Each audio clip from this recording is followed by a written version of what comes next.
ये कहानी एक सैनिक की है जो वियतनाम में युद्ध के लिए गया था। युद्ध समाप्त होने के बाद जब उसके घर लौटने की बारी आई, तो उसने अपने माता पिता को सैन फ्रांसिस्को से फोन किया। माँ और पिताजी, मैं घर आ रहा हूँ, लेकिन घर आने से पहले मुझे आपसे एक बात पूछनी है।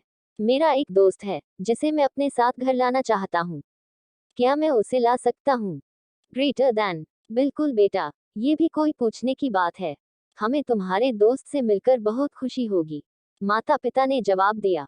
लेकिन पहले एक बात आप लोग जान लें, सैनिक बोलता गया, युद्ध में वह बहुत बुरी तरह घायल हो गया है।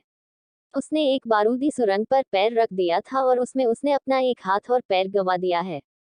उसके पास कोई जगह नहीं है जहां वो जा सके, इसलिए मैं उसे अपने साथ रहने के लिए लाना चाहता हूँ। उसकी यह बात सुनकर उसकी माँ बोली, बेटा, तुम्हारे दोस्त के बारे में जानकर हमें बहुत दुख हुआ। हो सकता है हम उसके रहने के लिए कोई जगह तलाश कर सकें। नहीं माँ, मैं चाहता हूँ कि वो हमारे साथ रहे। ये भी पढ़े, पिता बेटी की दिल को छू लेने वाली छोटी कहानी। लेकिन बेटा, अब पिता ने कहा, तुम समझ नहीं रहे हो कि तुम क्या चाह रहे हो। इस तरह का अपाहिज व्यक्ति हमारे लिए कितना बड़ा बोझ होगा। हमारी अपनी जिंदगी है जीने के लिए और हम नहीं चाहते कि इस तरह की कोई भी परिस्थिति हमारी जिंदगी में दखल दे। मेरे हिसाब से तुम्हें अकेले घर आना चाहिए और अपने दोस्त को वहीं छोड़ देना चाहिए। वह अपनी जिंदगी जीने के लिए कोई न कोई रास्ता निकाल ही लेगा। सुनकर उस सैनिक ने फोन रख दिया। कुछ दिनों बाद उसके माता पिता को सैन फ्रांसिस्को पुलिस से एक संदेश मिला, जिसमें उन्हें बताया गया कि उनके बेटे की एक बिल्डिंग से गिरकर मौत हो गई है। पुलिस के हिसाब से ये एक सुसाइड केस था।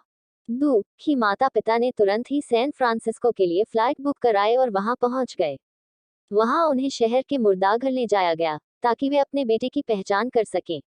उन्होंने उसकी पहचान कर ली, किंतु ये देखकर उनकी कपकपी छूट गई कि उनके बेटे का बस एक हाथ और एक पैर था।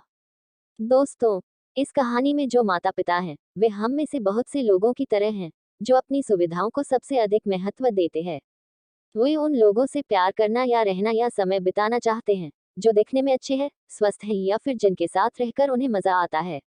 वे ऐसे लोगों को पसंद नहीं करते जो देखने में स्वस्थ, सुंदर या स्मार्ट नहीं है या जिनके साथ वे मजा नहीं कर पाते या जो किसी भी रूप में उनके लिए असुविधाजनक हैं। वे ऐसे लोगों से दूरी बनाकर रखते हैं। लेकिन कभी कभी उनके ऐसी व्यवहार के कारण उनके सामने ऐसी परिस्थितियां उत्पन्न हो जाती है जब उन्हें पछताना पड़ता है। आइए लोगों को वे जैसे हैं वैसे ही अपनाएं और जरूरत पड़ने पर उनकी मदद करें।